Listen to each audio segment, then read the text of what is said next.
Luna the Second query. Set the source to the posthumous memory extraction report of Senator Eelzales of the Core Galaxy Alliance. Consider it done.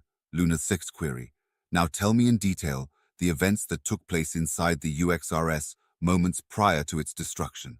Eelzales was in an extremely bad mood. For the first time in his life, he had been coaxed into leaving the comfort of his private ship to visit a distant secret research station. And if that was all, he would have been just slightly inconvenienced. But the list of things upsetting him was not one with only 1 or 2 items on it. To begin with, the message he had received from the High Council, which had summoned him to partake in this secretive endeavor, was vague about his purpose. It only stated that an urgent situation had occurred, and it required an adequate overseer to take care of it. Besides the space coordinates of the research station, the message was filled with more warnings about the need for secrecy and discretion than anything related to the subject matter of the trip. The only hint he received was the name of the place he was supposed to go, the underground xenobiology research station. Another thing contributing to his sour mood was the questionable quality of his tiny ship. There was no customizable gravity, no readily available servants, and believe it or not even individually adjustable temperature. Why hadn't anyone informed this clueless, no-sid captain of his tastes beforehand? His preferred gravity was only 80% of that of his homeworld, and his ideal temperature was exactly 18.75 degrees C, 3 whole degrees lower than what the average roomie would consider ideal. The senator moved both his emerald-colored antennae toward the window to try and get panoramic view of the asteroid where the UXRS was located. But to his surprise, there was nothing visible through the window, not even the expected light of this system's yellow star. The incongruity, however, didn't last long enough for his imagination to intervene, and a strong beam of artificial light revealed the surface of the asteroid they were approaching. There was nothing remarkable about it, just the average rocky and dusty surface littered with impact craters as far as his protruding eyes could see. There were no artificial constructions or leaked light that gave any signs that this piece of floating rock was anything besides a regular asteroid. As Eelzales began to wonder where their ship would land, a horizontal line full of white light presented itself in front of them.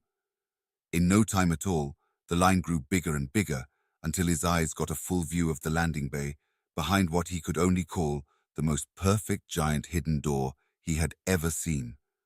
Not that he remembered ever seeing anything comparable to that to use as a reference, of course. The senator lost interest in looking through the window when he noticed they had arrived.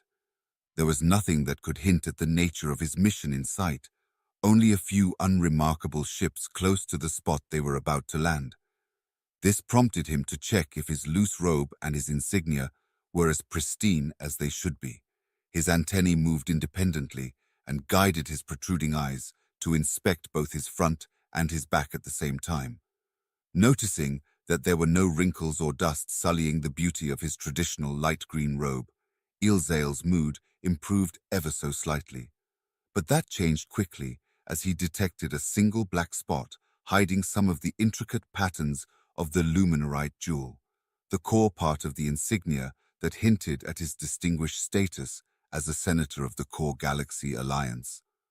Under any other circumstances, Eelzales would have lashed out at the captain for not cleaning his ship properly. However, since he was unsure of the type of reception he would meet upon leaving the ship, he judged his time would be better spent by using his handkerchief to polish the jewel until it was once again immaculate. With his attention on his insignia, time passed fast. Before the senator noticed the alert indicating normal air pressure outside, the doors of the ship opened, and 2 important-looking individuals, one that he knew and hated and another unknown, appeared in his line of sight. Eelzales raised his antennae and placed them facing forward in preparation to join a social setting. Knowing that most species found the way he could move them independently unsettling, he always did his best to not come off as impolite. "I see that you made it to the station in time to share with us some of your great wisdom and help us with our current predicament, Senator Zales. Out of the two individuals, the one he least wanted to talk to came forward to greet the senator. Zales left the ship before replying. Minister of Interspecies Affairs Cognax Fuldres Olite, I was not expecting to see you in here. Zales moved both his antennae in sync to inspect the recent additions to the body of this unrefined individual. The minister was an Asadian, a species that hated to be addressed by anything other than their full name. They had one of the softest bodies of all species known by the Core Galaxy Alliance.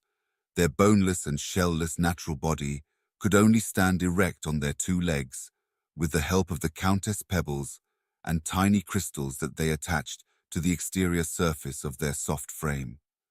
They were all glued together with a natural secretion expelled by their skin that acted as a strong glue, turning the crystals into a semi-natural armor that, similarly to an exoskeleton, allowed them to stand tall in spite of their soft body.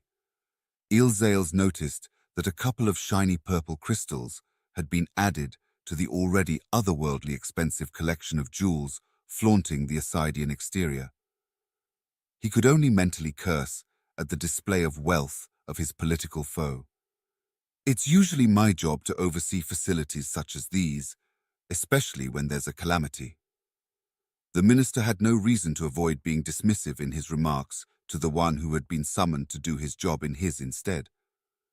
But it seems that some safety protocol requires a second opinion before a final decision can be taken.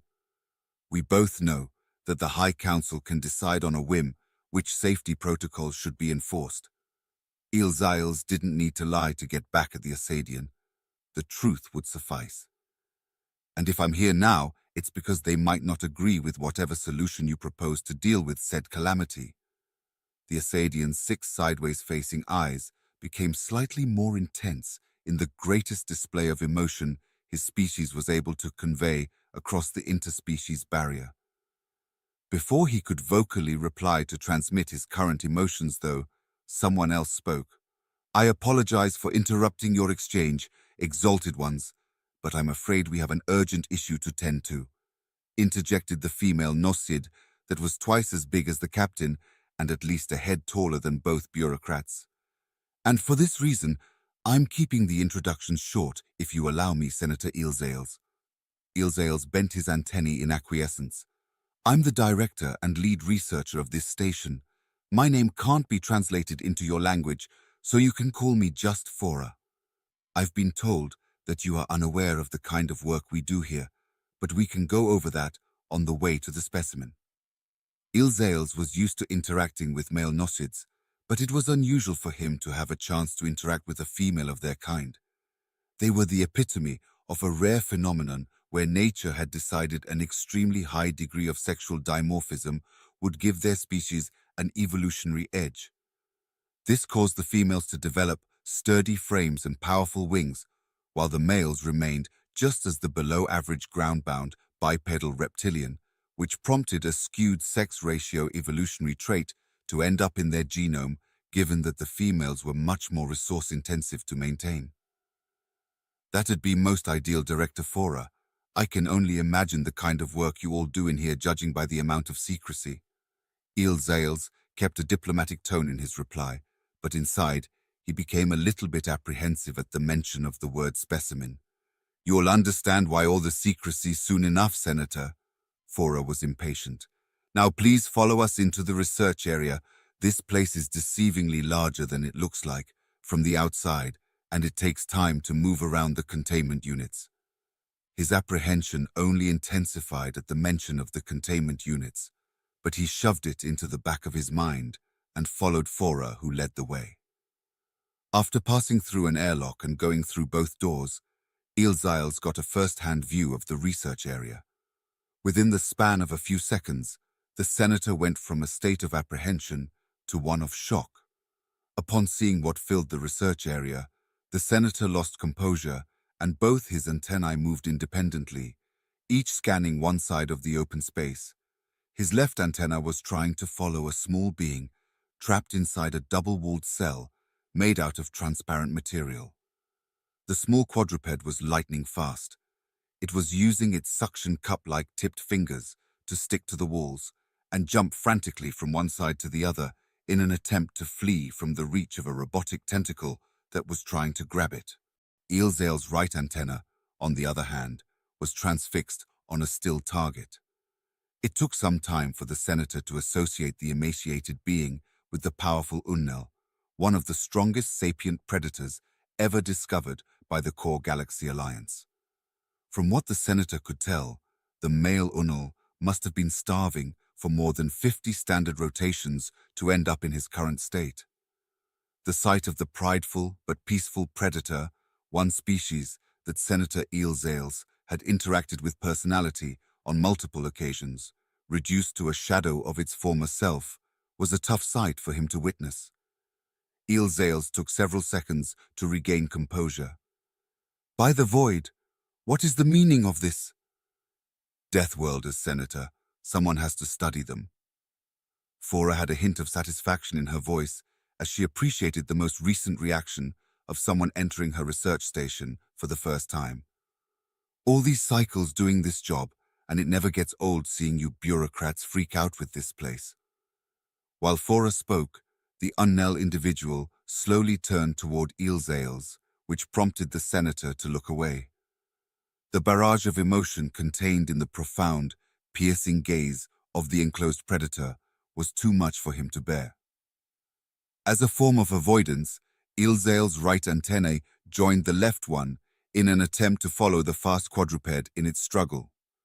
To his dismay, however, this only led to him witnessing with full attention the helpless sapient as it was overcome by tiredness and poked by the mechanical tentacle. It was clear by the dripping tip of the apparatus that it had injected some sort of sedative that had ceased any form of resistance of the rodent-like being. He was deeply disturbed by the sight of a group of mixed-raced scientists entering the containment unit and restraining the alien without much care. "Your antennae are twitching, Senator Eelzales. If you're not feeling well, I'm sure some of the doctors here can give you something to calm you down as well." The Asadian saw through his moment of weakness and took advantage of it to make a thinly veiled threat. "I'm certain those measures won't be necessary."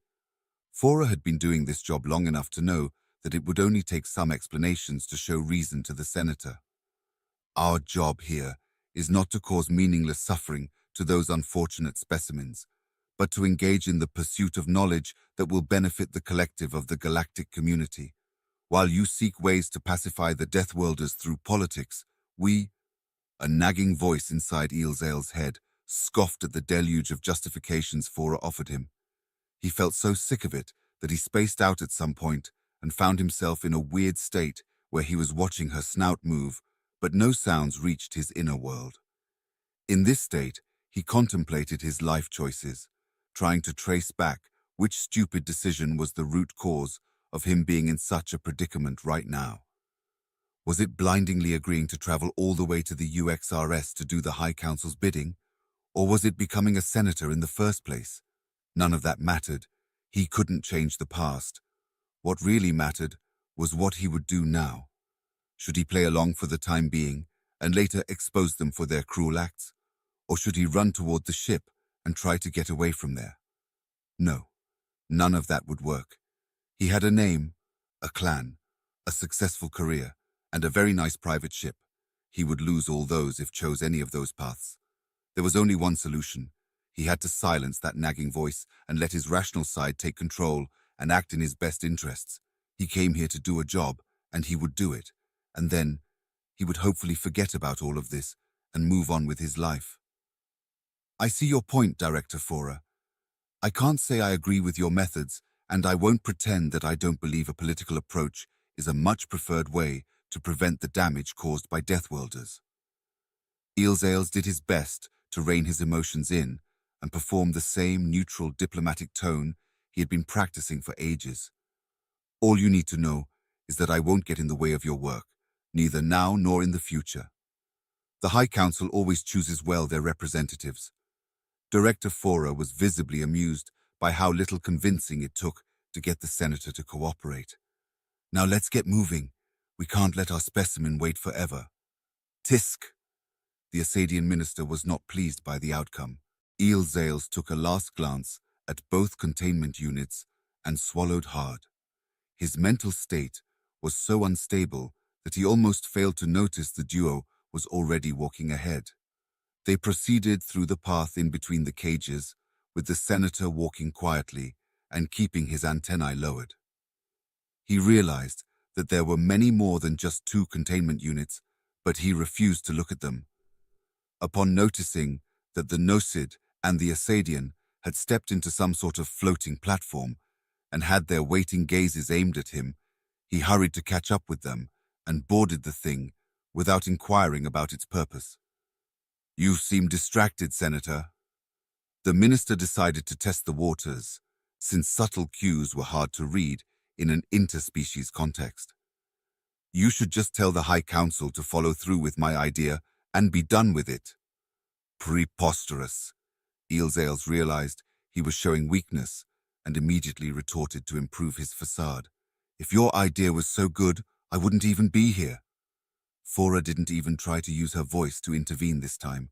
She just activated the moving platform, which started its motion suddenly at a speed that nearly caused the bureaucrats to fall off the edge and ended the argument. "How about a tour of our less dangerous specimens before you meet your first Category 5 Deathworlder, Senator?" Fora tactically avoided any complaints about the rough start of the ride by hinting at the nature of the calamity. What, Category 5? Zales' emotions were still in a state of turmoil, but a claim like that was enough to momently allow his rational mind to take over. "Pardon the impoliteness, Director, but that's ridiculous." Zales was quite knowledgeable when it comes to the history of Deathworlders classification. The rule of classification is clear. If we find something out there, living in harsher conditions than we previously thought it was possible, we just reclassify everything else using that as a reference, just as we've done 3 times already in the past. That's why a Category 5 is just not possible. "You speak reason, Senator." Fora was impressed that unlike the minister, who visibly wasn't interested in anything that wasn't related to politics, Zales could keep up with the technical terminology. "But have you ever thought of the possibility of something existing that is so unique that it causes systemic incongruency with our current classification guidelines? Let me show you what I mean," Fora went on. "That over there is an Udu." Zales noticed that Fora was eager to show off her sick, twisted work. "This semi-bipedal species evolved as a predator that hides in the crevices of their world during the day and hunts its prey during the night." The female Nosid took advantage of the fact that the floating platform was approaching the alien's containment unit to point out a detail that was hard to see from a distance. "If you look closely, you'll notice countless transparent hair strands protruding from all over its body. This is the only sensorial organ this being has, but it's so specialized in capturing vibrations from the air that it can detect a single grain of dust traveling in the wind. If we follow the current classification guidelines, this alien can only be classified as a Class 2. But believe me or not, several Class 4 Deathworlders armed with superior weapons died in its capture." Zales was surprised, but not shaken. "I concur that the current classification of Deathworlders is not perfect, but the mental gymnastics to jump from acknowledging this to agreeing that something deserves the stigma of being called a Class 5 Deathworlder is not something I'm going to acknowledge anytime soon." Zales stood his ground.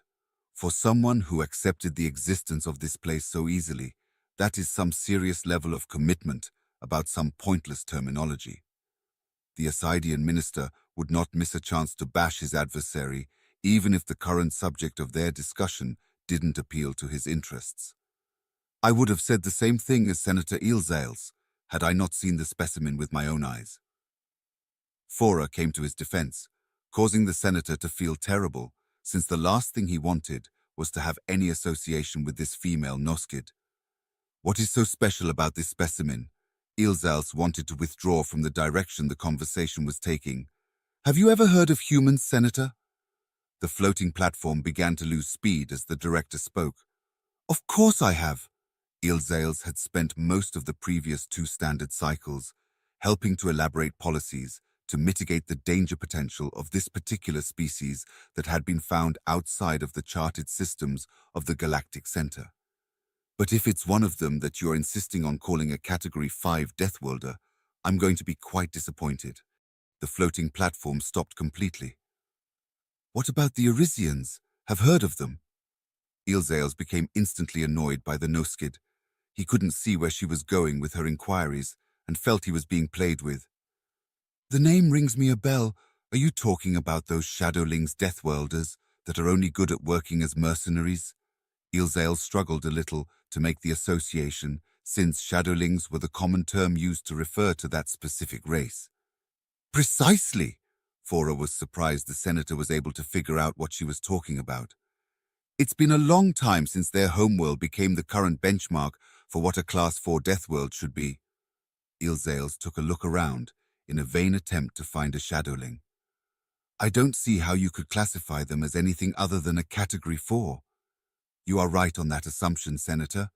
Her vague statement, again, caused Ilzales to feel sick of her games. Why did you bring up the humans and the Shadowlings then? Ilzales was becoming impatient. It's better if I show you rather than explain. Fora finally decided Ilzales was ready to see the specimen. Follow me to the bioincinerator's room. Finally, we can talk business. The Asaidian minister was more than happy to follow her. Ilzales reluctantly followed them while inspecting the view ahead in the direction they were advancing. There was a wall full of pipes and wires and a single seemingly ordinary door with the universal sign of danger caused by extreme heat. As the group approached the door, Ilzales' mind wandered into some weird places. The amassed expectation gave rise to a series of scary pictures of fire-breathing Deathworlders, each more dangerous than the last one. When Fora touched the door's handle, the senator snapped back to reality, and both his eyes at the tip of his antennae bulged in anticipation. He could only get a glimpse of the room's interior from the space in between the Asaidian and the No-Cid. He was immediately struck by the sheer amount of empty space. But where was the fire-breathing Deathworlder he had pictured in his mind? He saw it when the duo fully entered the room and unobstructed his view. It was right there at the center of the room, inside of what looked like a stroller, or rather, a mobile transparent containment unit, supported by 4 flimsy-looking wheels. And it was small. Could that little thing smaller than the rodent-like Deathworlder he saw earlier be the reason for him to have traveled half the galaxy in secrecy? No, that couldn't be. Ilzales slowly entered the room in search of something else that could fit the bill of the monstrous predator he was sure he would find. The room itself was dimly lit, with a few flickering lights providing the only illumination. The air was thick with a pungent odor that could be described as acrid, with a burnt and slightly sweet undertone. On one side of the room, there was a massive electrical panel with dozens of switches and knobs, while on the opposite wall, there was a horizontal door that he presumed was the bioincinerator that Fora had previously mentioned. Besides that, there was the wall behind him from which he had entered and the ceiling, both a rough mess of chaotic jumble of pipes, wires, and electrical equipment, while the remaining wall was just the typical plain metallic surface with nothing remarkable about it. With nothing else to inspect, the senator was back to square one. Was that small thing the calamity? Maybe. Feeling betrayed by his own expectations and under the watchful eyes of those who waited for his reaction, Ilzales got closer to the containment unit to get a closer view of the little being inside of it. Laying above a piece of gradient-shaded cloth, there was a being with curious eyes and little coordination of its 4 little limbs. Its skin was not one of uniform color and static shapes, but instead, it had a constant flow of ever-changing iridescent patterns that seemed to instinctively try and mimic its background. Ilzales instantly associated this pattern with that of a shadowling, but immediately after, he noticed that something was not quite right. Shadowlings had a tail and sharp claws at the tip of their digits. This thing had no tail and lacked the feared black claws that were characteristic of their species. A case of genetic deficiency? Wait, the eyes. Weren't all shadowlings supposed to have dull orange eyes? Now that Ilzales had noticed the intricate patterns in the blue eyes of the specimen, there was no going back. The round ears, the black eyebrows, the interior of the mouth painted in a shade of red. The bio-incinerator can deal with this pest before it grows to become a threat to the civilized beings of the galaxy. Cognax Fuldres Olai's hand had reached for the handle of the horizontal door of the incinerator, but had not opened it. The best solution is often the simplest. To burn a sapient baby alive was not a suggestion the senator expected to hear, even from the likes of the minister. Ilzales noticed that Fora, of all people, was a little uncomfortable with the suggestion, even though he suspected that it was more because she didn't like the fact that she would have one less specimen in her collection. To even suggest that, when it came to Deathworlders, the senator was a member of a major party that was known for its non-interference policy. This doctrine emerged from the assumption that the Core Galaxy Alliance would ignore Deathworlders and their perpetual infighting to focus only on maintaining their own technological edge. I don't know where you've obtained this specimen from, but given the level of secrecy of this place, it must have been a clean job. Still, we must think of a way to return it to its closest relatives. For someone with his beliefs, the worst they could possibly do was become an external enemy that would give a unifying cause for the Deathworlders to work together. Is that your genius idea, to get rid of the pest? The Asadian would not agree with the senator, much less when his idea was actually infeasible. It will never work. Approaching the atmosphere of Irisa is impossible now that the security has been reinforced. You took this hatchling from Irisa. Cognax Fuldres Olite and Fora were taken aback by the strong reaction.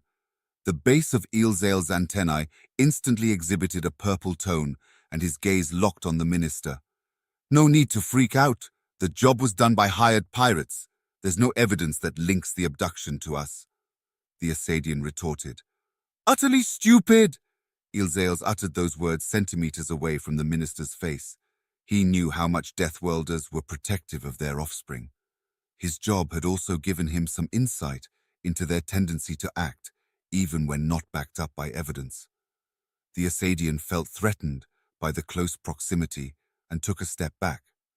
Not many races would be afraid of a Rumi, but the boneless minister was not exactly made for physical altercations. It's been more than 20 standard rotations since we got the specimen, and they haven't accused the Core Galaxy Alliance of the kidnapping. The distance gave some courage to the minister. Don't tell me all Rumi are this afraid of some Deathworlders that hadn't even done anything yet. Ilzales' antennae retracted close to his face, and he took a step ahead. He could keep his cool before evil, but not before evil and stupid.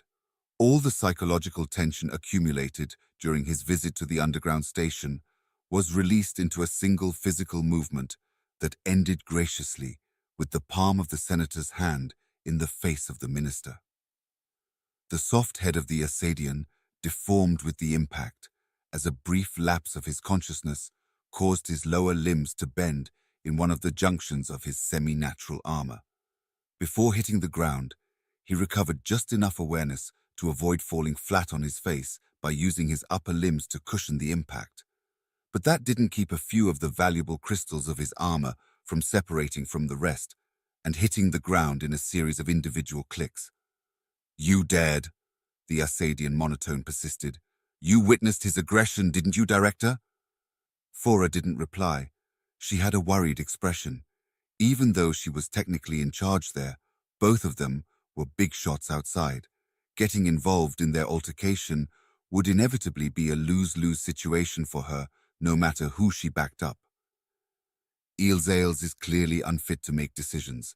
I hope you don't lie about what has just occurred here when they ask you about the reason why I took charge of the disposal of the pest.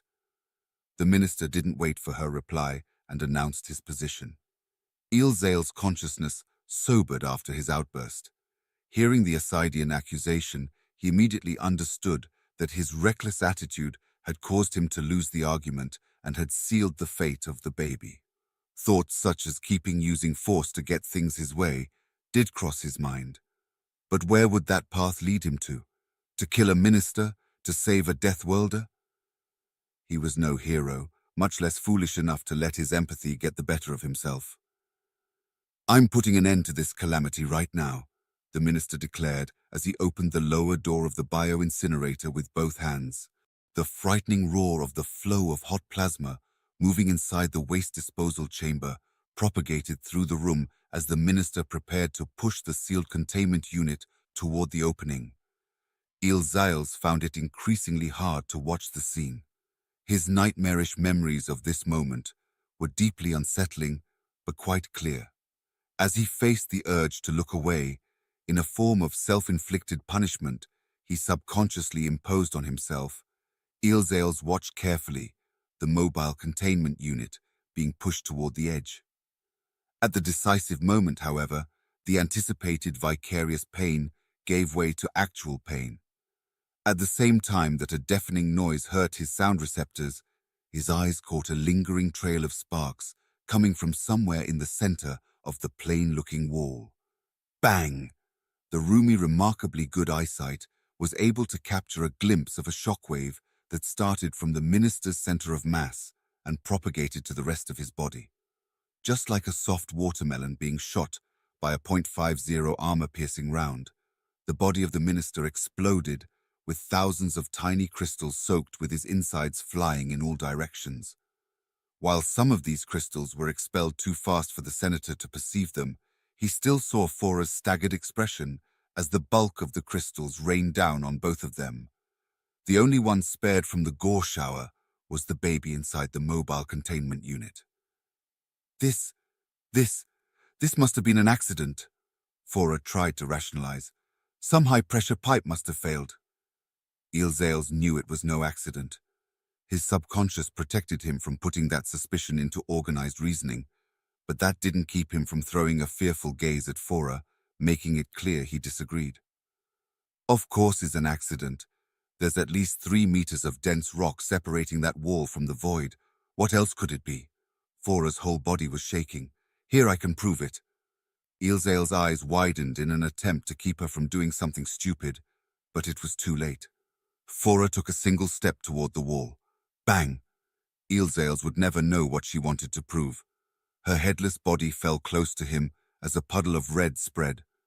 The joints of his lower limbs gave in shock as he pressed his back against the massive electrical panel without trying to avoid his feet from being stained by the ever-growing puddle. Ilzails closed his eyes in fear. Time and memory become elusive as a barrage of negative emotions took hold of him. A high-pitched hissing and crackling sound was a constant in the background, but he opened them again when a metallic clanging noise brought him back to reality. The plain-looking wall now had a door on it. On the floor, there was a metal plate still glowing red at its edges, but that was not all. Where Fora told there was supposed to be 3 meters of dense rock, now there was a narrow tunnel, and crawling out of it, there were some bipedal beings clad in white spacesuits. One of them had a metal gun that was so long and heavy that the senator almost couldn't believe his eyes, while the others were carrying smaller but still heavy-looking guns. Ilzails was being consumed by fear of what they would do to him, but he was mostly ignored. In an organized fashion, they breached the seal of the mobile containment unit, and one of them held the baby in their arms. Without delay, they took it toward the tunnel where something was waiting for it, with a plain-looking basked in their hands. He caught a glimpse of the being inside. Its bare skin with a nauseating pattern left no doubt about its nature. It was an adult shadowling. That was the last time Ilzails saw that baby. It was also the last time he saw the beings in the white spacesuits, or rather humans.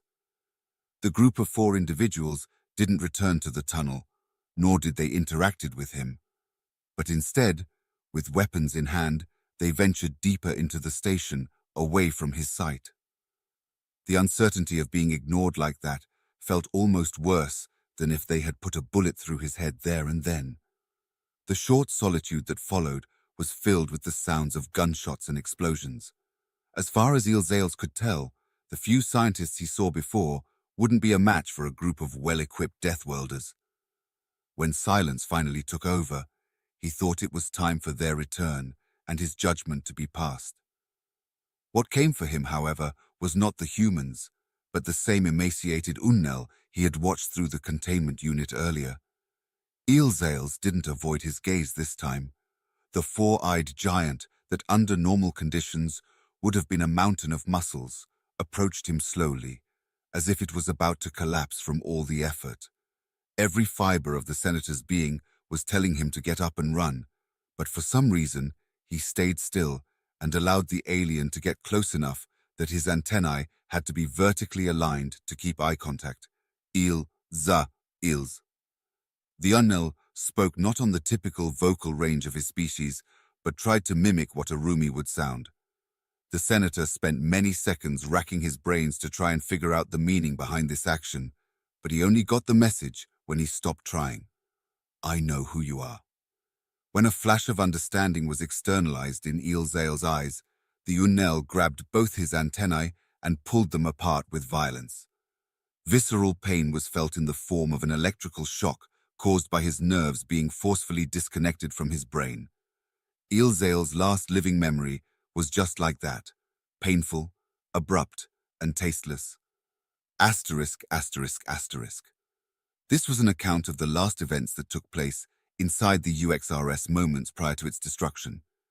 Here are some questions that might interest you based on your recent queries. Who are the parents of the hybrid baby?